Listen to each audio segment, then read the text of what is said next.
right, it's football time. Welcome back, everybody. Welcome back, everybody.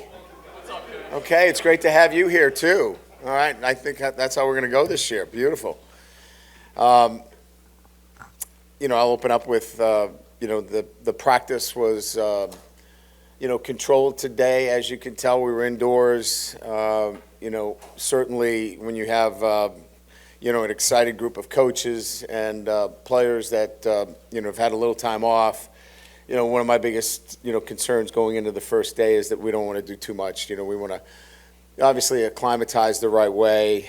Don't put ourselves in a position where we, get any soft tissue injuries and do too much today. So it really was just set up to, get the guys back into the structure of practice, how we practice. Thought it was good. I was really proud of the way they, were really focused on, what we asked them to do, and that's be, really understanding the technical and tactical aspects of practice. That's what we're trying to do. We're trying to lay down, the programming, so when we get to Florida State, just press play and go play fast. And so that they did a nice job today. The tenets of what we want in practice and running out and doing it the right way, not having guys on the ground, not being sloppy, was really good for me. We've come a long way since the spring, so it's good to see that retention and feeling good about how to practice the right way. Obviously it's the first day, we've got a long way to go. We haven't decided on the quarterback, obviously, after today, so you can hold those questions. But clearly we'll continue to build on the workload in practice. We'll go inside again tomorrow, and then Saturday we'll head outside and begin to build the volume in the practices. So with that, we'll open up the questions. If you have a question, raise your hand. We'll get a mic to you. Hey, Coach Kelly, I'm right here in the middle. Garland Gillen, Fox 8.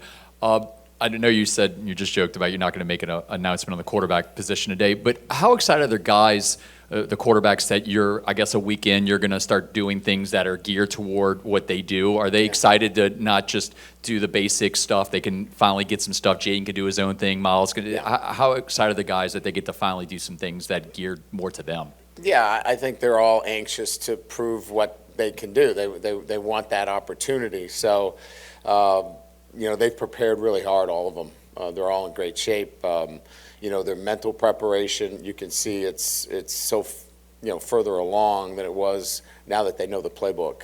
So I think they're all anxious to get out there and, have the opportunities to showcase what they can do. And today, again, was much more of, an understanding of, the basic tenets of, footwork and across the field progressions, those kinds of things. And you can see that they're already past that. They're ready to move to the next level.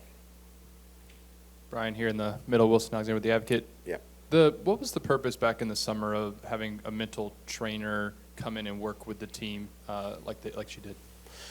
Well, our total preparation is based upon physical preparation. And certainly we all know what that means, right? Certainly the weight room and our nutritionists, work together, as well as Bo Lowry and his staff. That physical component in terms of total preparation is what we're here for, right?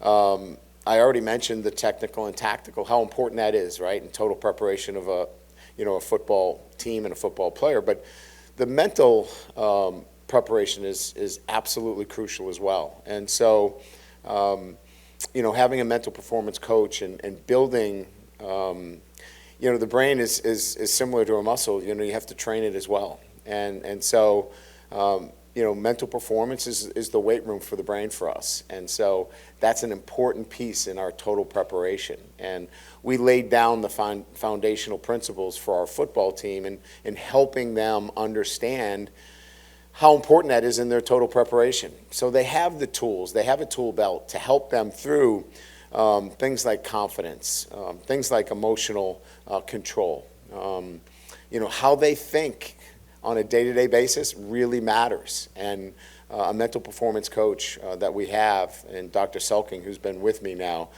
7 years, really can be a great asset for us. Hey, Coach, here in the back. Keishon Butte, where do you see him right now with his health, and what kind of potential? Is he a guy that could win the Biletnikoff for you if he plays up to potential?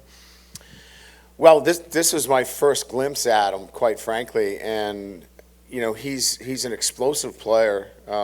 He's learning how to practice. Today he was a guy that I had to remind him a little bit about how to practice the right way, but he's so committed. He's worked so hard. I'm excited, as we get into down and distance situations. So, for example, these first 2 days are really P and 10, meaning you're just dialing up, every play that is not even a down and distance play. Practice 3, we start to get into some second down. Practice 4 and 5, you start to see a little bit of third down situations. And when we get into that 6th day, you'll start to see a little bit more third down and long, where now you can start to see some play calling that is going to be situated for, the quarterbacks. So it's not going to be until that second kind of rack, if you will, that second week where we start to, pin some plays on quarterbacks. Chessa Boucher with NBC 33. Yeah. Aside from Keishon Butte, you have that loaded wideout room. Is there anybody that kind of you're expecting to have a breakout fall camp? I'm not just saying this, but to be positive. But I'm Thomas, Neighbors, Hilton. I'd like to see them all, continue to develop because they are young receivers. Those would be the guys in particular. Jenkins has showed some things in spring that we'd like to see him continue to progress in the manner that he has. All those guys are talented, but I really think more than anything else, it's the consistency that we want to see from those guys, that they do it, play in and play out, and actually practice in and practice out. So consistency and performance is really what we're looking for with that group. If we get that, it'll be a dynamic group. Yeah, Brian, are there any players who, who can't go full speed in practice right now or can't take part in drills? And also, Trey Bradford's status, didn't see him on the roster. Yeah, Trey has been separated from the university, and that's, there are Buckley, laws that I can't get into some specifics there, but he is no longer on the roster. As it relates to practice, Besh is limited. He's coming back. I think he's making the progress necessary from shin splints, and I think he'll be available for us in the next couple of days. But he's really the only one that has the kind of limitations. I think Tolan, had the discectomy. He's making great progress. Those would be the two guys that are kind of on a pitch count, if you will, if that's, if I can use that phraseology in terms of they're coming along, but they're not quite there yet, but they've made pretty good progress. Hey, Coach Kelly, Glenn West with Go 247. Just Jarek Bernard Converse, we saw him out there, I think, for the first time since he's joined the program. Just update, I guess, on his status and just how important it is for the secondary, particularly that cornerbacks group, to kind of develop some cohesiveness in these first several weeks of camp. Yeah, if I have my notes in front of me, it's one of the things I talked about in our offensive and defensive staff meetings, probably 2 or 3 times about trying to gain some continuity at the cornerback position. So getting him back, getting him out here, he's been a great leader for us. And, we're anxious to see what he can do. Obviously had a great career at Oklahoma State. We expect that to continue here. I had a good summer. He's healthy. And he's played a lot of football. So the expectations are that he's going to impact what we do. But now I think the big thing here is to gain some continuity at that, that position. And that's why we went into the transfer portal and feel very fortunate to have him. Hey, Coach. Bree Andrews, LSU Tiger TV. With John Emery being able to come back this season, Armani Goodman be able to come back, how would you describe, the depth in the running back room and how that's really come together? And is there anybody there that's really stood out to you? Not yet. I mean, they're all going to have a great chance, to contribute. I really like the depth of the group. You add, Kane to that mix as well. And I think, all of them have a chance to contribute, much like we saw in the spring game where we had a lot of guys contribute. I think that that's going to be probably what happens here this year, and I'm okay with that. I think that's great. I mean, I think all of them are very competitive and all bring a little bit something different to the table, but all will contribute in some fashion. Bertie Miller with The Athletic.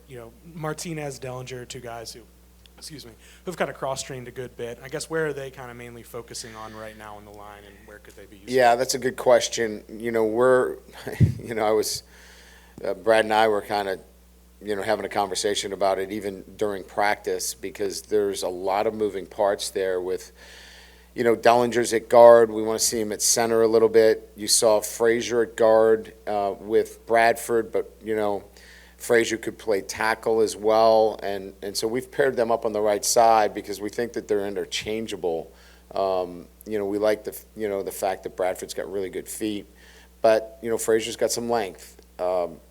So long story short, as it relates to the specifics of your question, those guys you're going to be center guard combinations right now.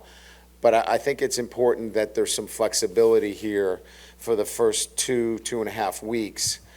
And we'll build, the starting five, and then, finding the rotation, where you have, your tackles solidified, the center position, and then I think we've got some really good depth, that's building in this unit. But I think it's going to take a little while for it to kind of pan out over the next couple of weeks. Hey, Coach, Jace Lejeune from Gridiron Football.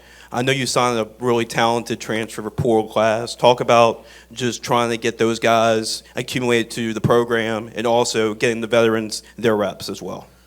Yeah, so we kind of went through that in the spring because most of those guys were here as it relates to the transfer portal. So they assimilated very well, they fit in very well, and they got a lot of work in the spring and then had a really good summer. So I would say that in itself has kind of already played itself out, and they've immersed themselves into the program and are seen now as one, in terms of the program themselves. So, whether it's a wide receiver or whether it's a running back, I mean, obviously Kane is new to the program, but other than that, everybody is kind of assimilated quite well back into the program.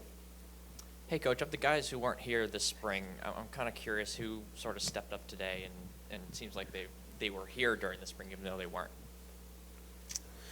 I don't know that there was anybody that particularly, we hadn't seen Seven before, Seven Banks, obviously he was out here today in a little bit of a limited fashion. But, obviously, having Perkins out here today, you get a flash and see him. I was over watching tackling drills, and, he's got a suddenness to him, that's quite different than some of the other players. So, I think there's a couple of players that kind of flash at you. I like the way Bordelon moves around, athletic. He's a big, strapping kid that moves well. Emery, the local kid from Catholic, Emery Jones, he's a big physical kid too. So those guys kind of jump out at you a little bit, that they look more than just, the typical, freshman coming in. These guys are physically mature and handle themselves, very well. Okay. Over here, Brett Martell with the AP out of New Orleans. Could you compare maybe relative to, longer stretches in your career where you had relative, coaching staff and roster stability, just how you feel about the amount of decisions that a mostly new staff here has to make about a roster with a lot of new players between now and week one? It's a good question. And I think I think it's been answered by the way these questions have been posed as to whether it's the offensive line, which I said, I think, be patient, the quarterback position, the cornerback position. I think that those three critical areas, right? You know, corners, offensive line, and quarterback. You know, a lot of good and bad things happen in those units, and there's questions that have to be answered. Now, I stand here in front of you feeling pretty good about the players that we've put together in a very short order that can go out and play at a high level in the SEC. But the fact of the matter remains, we got to figure out who those guys are. And so we're going to go through camp and you know, have to make some tough decisions and quite frankly, rely on evaluations in camp to do that, and that's a little bit different in my years. Generally, we've had guys kind of, you know, everyone says the depth chart, it's always open, but, you know, you always have a guy penciled in somewhere. There's not a lot of penciling in yet. So, yes, to your questions, there's some work to be done. Coach, Leah Van, the advocate. Traditionally, the number 18 has been very special to this team. Are you looking to continue that tradition, and when do you hope to find a player to wear that jersey number? Yeah, I think the tradition is real and needs to continue. I've talked to the team about it. They believe in it as well. It's you know, we believe that number represents somebody that brings all the traits every day. If 7 is the most talented player from the state of Louisiana, we think that 18 is the one that brings all those traits that come to that player that leads in an extraordinary manner. You know, the attention to detail, you know, just a great focus, represent your program in a positive way, both in the classroom, in the community, you know, on the field. And so that's kind of what 18, you know, means, and it's important. And so we're going to award it to a deserving player. We're just not going to do that today. But it's coming. Stay tuned. I think you guys will show up. Thank you. Appreciate it.